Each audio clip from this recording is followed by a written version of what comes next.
the Brown boys, the Brown boys, the Brown boys, we the Brown boys, the Brown boys, we the Brown boys. I want y'all to hear what Shannon Sharpe said on Dreamers Pro show. Salute the Dreamers Pro.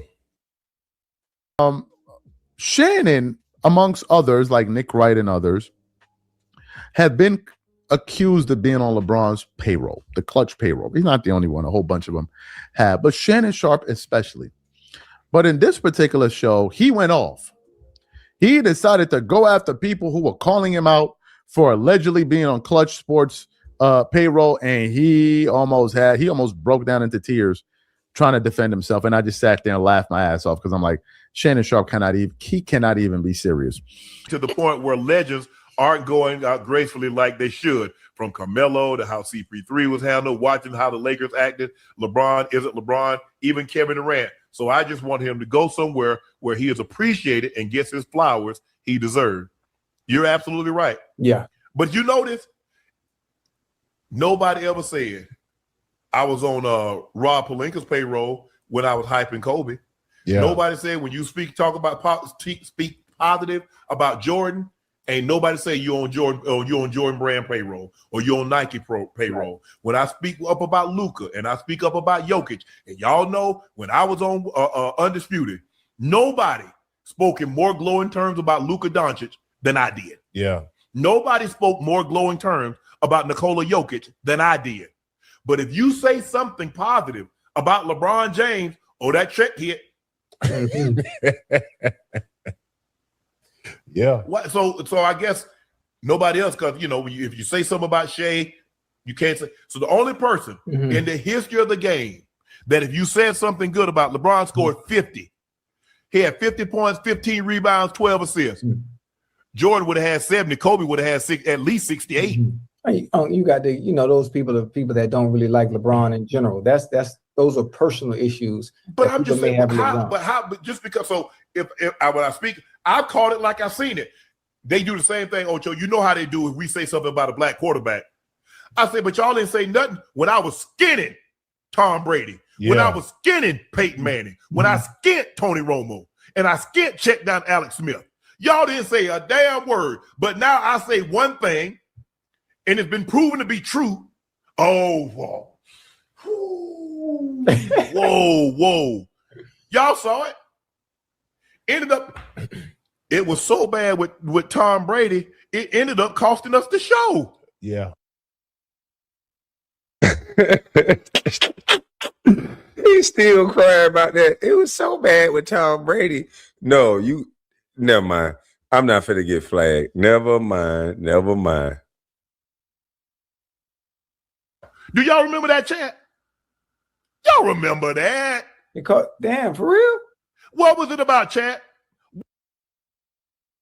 I will say this. Yeah, we do remember that. Put your glasses back on. That's what we remember. We remember you acting like you was mad, acting like you would go do something. And then that man told you to put your glasses back on and you did it.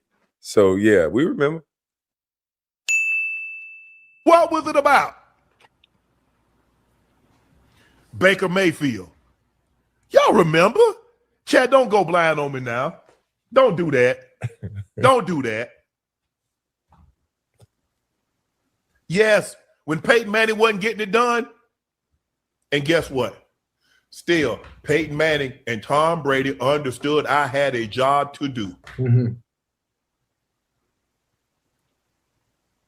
I still have a job to do. Yeah.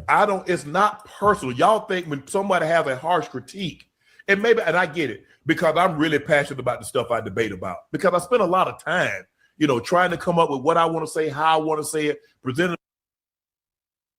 You ain't spent no lot of time. You brought Shakur Stevenson on your show, disrespected the heck out of that man, and didn't even watch one of the best fights that he put on. They put him in there with an undefeated pressure knockout artist, and his back was on the ropes damn near the whole fight until he got up off the rope, and he fought hard, and he punched a lot, and he tattooed him, and he won the fight, and you didn't even see it. So how you spend a lot of time when you didn't spend no time when it came to Shakur Stevenson? So no, you cap. You shouldn't talk about certain things. You talking like just because you're a journalist that you know everything about every sport, and that's not true. You can watch something and still don't know a damn thing. You can watch open heart surgery. Nobody's going to let you work on their heart. If anybody before they pass out, they're going to say, don't let them do it. So I don't know where this notion is just because you watch and you study that now you just all knowing and you know everything there is to know about every sport. And so that you can talk over boxers. Like that's wild to me. Seeing a football player talk over a boxer and tell him that he's boring, like what casual fans do, people that are afraid to put on a glove and hit anybody. All they can talk about is what they want to see. These people play Fortnite. These people play Call of Duty. These people play what's that little car game? All they want to see is blood and guts. They want to see somebody get their head bashed in. They don't give a damn. All they play is video game. But we talking about real life. We don't want to see our boxers. Grand Theft Auto, that's the game they play. We don't want to see our boxers walking around in their later years not being able to talk. The way sometimes it just need to be informative. Sometimes it need to be entertaining. Sometimes it can be educational. But you try to form your thoughts, Ocho, decide because people, sometimes people want to be entertained. Yeah. So that's what, this Lakers in 5. Sometimes people want to be informed or educated. But it just got to the point I was like, you know what? I just realized y'all gonna say what y'all want to say. I sure wish Clutch was cutting some checks. I do. I damn sure take them too. I damn sure would take them too. But no, I mean it's you try to be fair. You try to be as fair as you possibly can. And I know fair is a place where you ride the merry-go-round and the judge pig will give you cotton candy.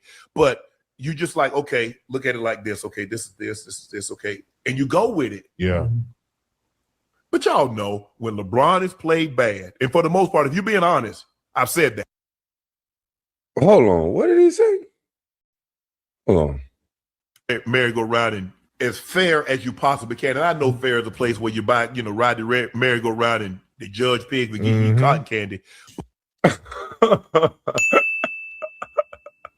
What in the And I try to be fair, and I know fair is a place where you ride around and you see the judge, you eat cotton candy. What? Hey, what in the hell was that? That was a what? Was that an analogy? I don't understand. But anyway, Shannon, I don't think you ever are objective to LeBron. I think anytime you hear LeBron's name, you judge the person who's saying it. You base whether the person can play basketball off, and you base their opinion on how good they were at something. And that's ironic because you can't play basketball, but you want to speak about it in a way that you can be passionate. You could be full range and all these things because you want to hide behind the word journalist. I'm a journalist too then. So at the end of the day, I'm a better basketball player than you, and I'm a journalist. So you should never get so emotional when someone is saying something about a game that they know how to play that you don't. And so you should never get that emotional. How in the F does he think he's fair? I don't know how he think he's fair. He blamed every player around. LeBron can have the same amount of turnovers as Russ, and he'll talk about Russ turnovers and won't say nothing about LeBron. Like, he's not objective at all. Everything is never LeBron's fault in Shannon Sharpe's eye. Trade the whole team but LeBron. And then why is it always a sweepstakes every year for him to win? That's the only thing I'm confused on. He got to win. But ring culture is bull stuff, right?